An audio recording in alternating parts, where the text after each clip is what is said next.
Hi, folks. In this video, we discuss the ending of Breathless and analyze its ultimate philosophical significance.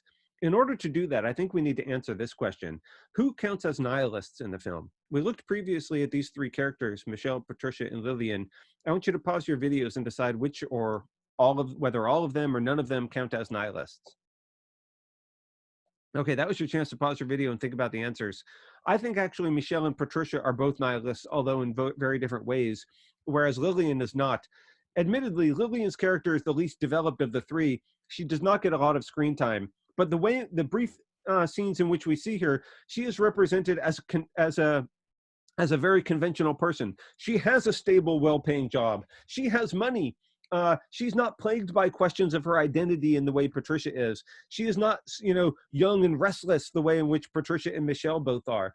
And I think the thing that just typifies this so perfectly is she was spelling out the word why, pourquoi, on her wall from empty cigarette containers. But she says, I didn't even bother finishing it. And I can't help but remember this line from Nietzsche's Will to Power where he says, well, in order to be a nihilist, what does nihilism mean? You ask the question why, and then you discover that there is no answer.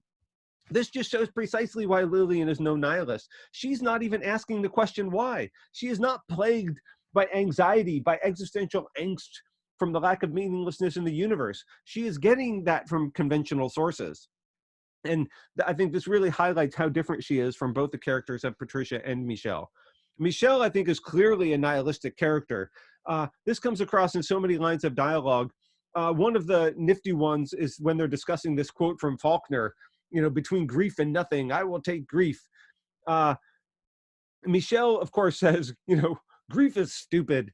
He'll clearly take nothing. He's willing to stare reality in the face and admitting that ultimately it's all just nothingness and there is no deeper meaning.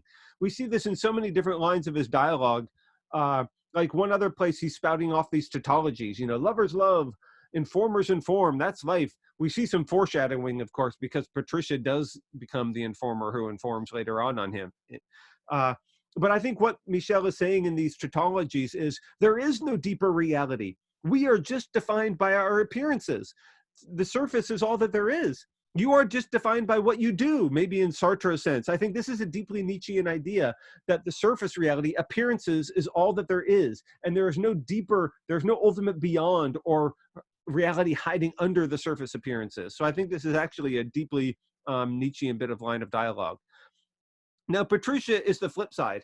I think she is a nihilist, and this is essential to understanding her character. She realizes she doesn't have meaning in her life, that her life and ultimately reality is meaningless, but she still has the need for meaning. She's looking for those conventional sources in fairy tales or in romance or religion, but she is not finding it.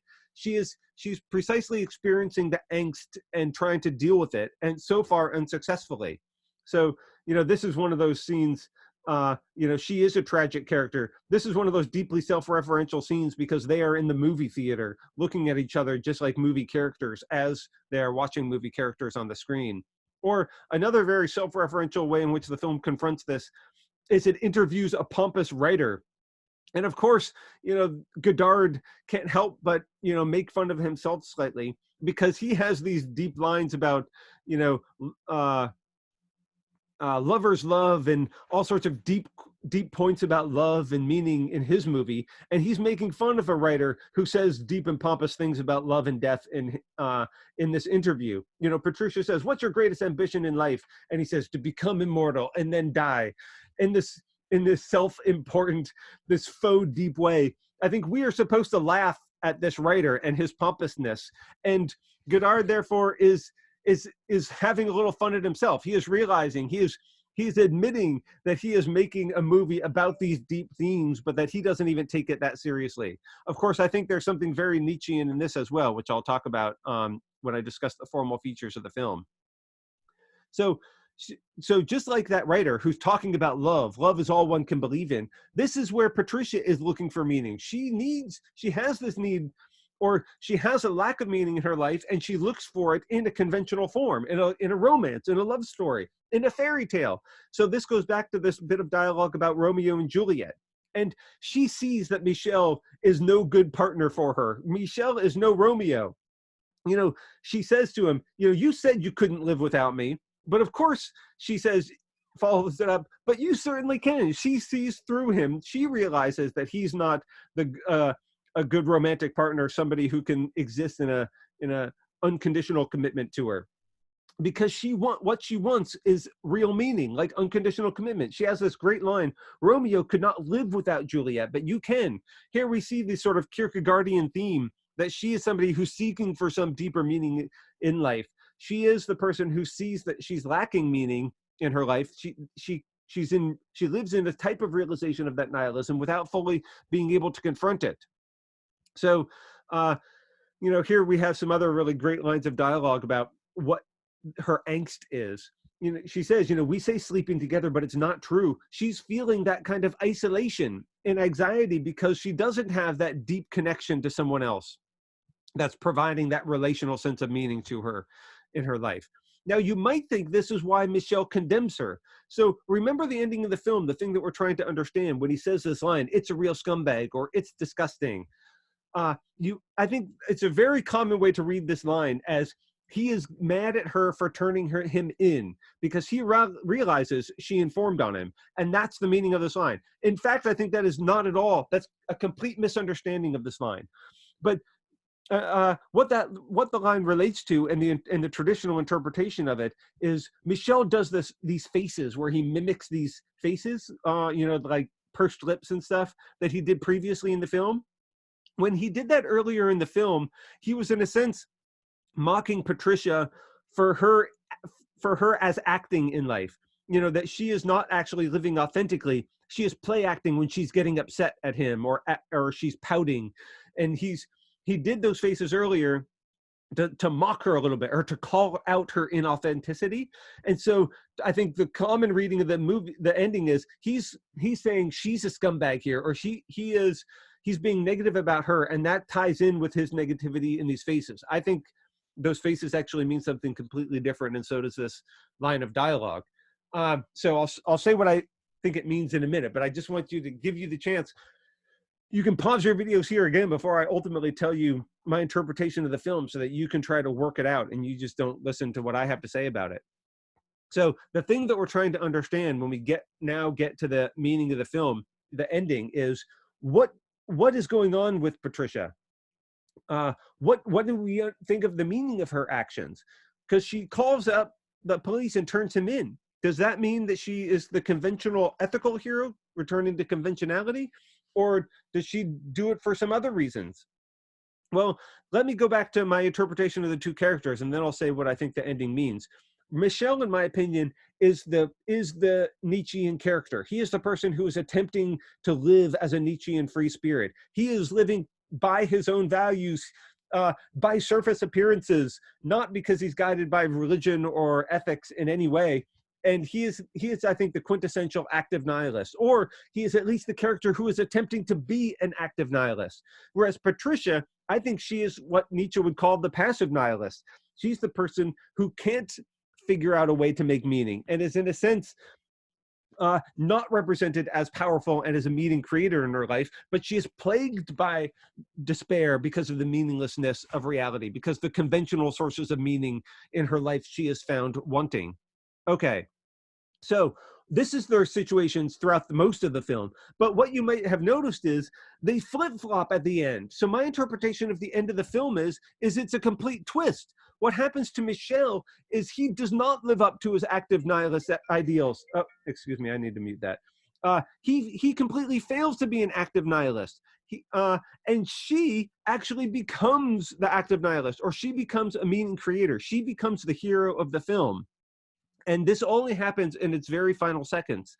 So I think when she turns him in, that is her attempting, that is her reaction. That is her ultimate act of bad faith, in my opinion. She is facing the decision to run away with him or not, and she cannot decide. She wants to eliminate the need to make that decision by getting rid of him, and that's why she turns him into the police. I think that is the ultimate nadir of her despair. She is in complete Sartrean bad faith there, getting rid of the need to take responsibility for her actions. But then what happens? So I think her revolutionary moment comes literally in the final seconds of the film. The twist, happens. So the twist starts when Michel starts to give up on life. He says, okay, no, I'm not going to run off anymore. I'm not going to keep running from everybody. I'm tired. I want to go to prison anyway. I'm sick of it all. This, of course, is the anti-Nietzschean thing to do. Notice he even uses these words like sick. We're back to Nietzsche's health and sickness metaphor. And Michel has failed here. This is his moment of weakness. Now, I don't think it's an ultimate moment of weakness. I think he faces life in the end. He's willing to stare at it. And when he makes those mimicking faces to Patricia, that's a moment of connection between them. So when he admits this line at the end, life is disgusting, that is him, that is his negativity. That is a moment of sickness and weakness. But what I think it ultimately is what he's really saying is, I am disgusting. If you listen really carefully, I think he is mumbling the word je, I, not say, it, in the French there. So what I think he is, the meaning of the line, I am disgusting, is I am disgusted at myself for my moment of weakness. I have failed. And it's actually the flip reading of the opening line. So I think this line actually is a perfect, and is meant by Godard to be seen as a bookend to the opening line of dialogue, where he says, so I'm a real jerk, so I'm a real son of a bitch, is how he starts the film. And now he's really saying, I'm really disgusting. The first one is the moment of strength. This is the Nietzschean, moment of irreverency. Like, I'm a real jerk and I don't care about it because I can do what I want. Whereas here he's saying, oh, I actually failed to be able to do what I want and to live up to the Nietzschean ideal. But he at least has enough self-awareness to look down on his own previous moment of weakness. So in that sense, I think his character is slightly redeemed from a Nietzschean point of view. But I think the twist happens at both levels. At the end of the film, Michel has a moment of weakness, even though he has been represented as the existentially strong character all along. And Patricia has been represented as the existentially weak character all along, and she has this moment of strength.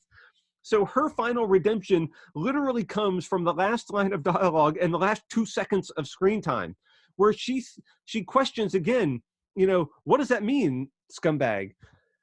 And the word is put in quotation marks, but she is looking right at the camera. So here is one of the formal features.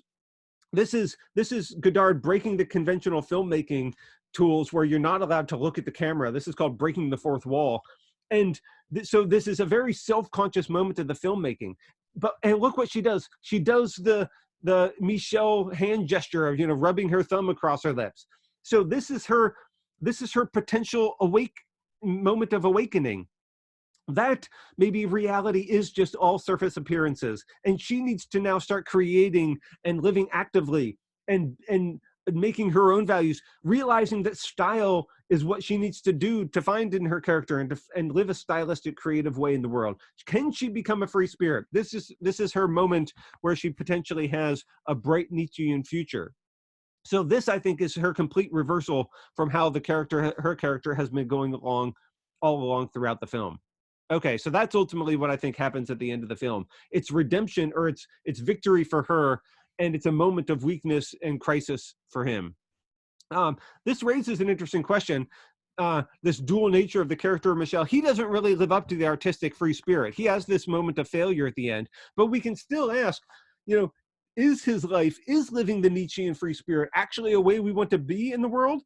And I'm just going back to remind you that Michel's character is represented in 2 ways at the same time in this movie, as deeply likable and deeply unlikable. And I think that is precisely typifies the paradox or the difficulty confronting Nietzsche's positive ideal, because it seems great to live as artists and free spirits and be creators, but at the same time, transcending all ethical values means from conventional points of view, you really look like a jerk. And is that something that we want to embrace, or is that something that we want to be disgusted by? I think that's the real difficult question with Nietzsche's positive views. Okay, so hopefully you can see through my analysis of the ending of the film, I think the film is Nietzschean through and through. We can even understand Michel's failure to live up to his moment as a free spirit in that one moment in a deeply Nietzschean way. And Patricia's change at the final ending of the film is her potentially awakening to being a Nietzschean hero. So I think this is a deeply and interestingly Nietzschean film. Okay, thanks.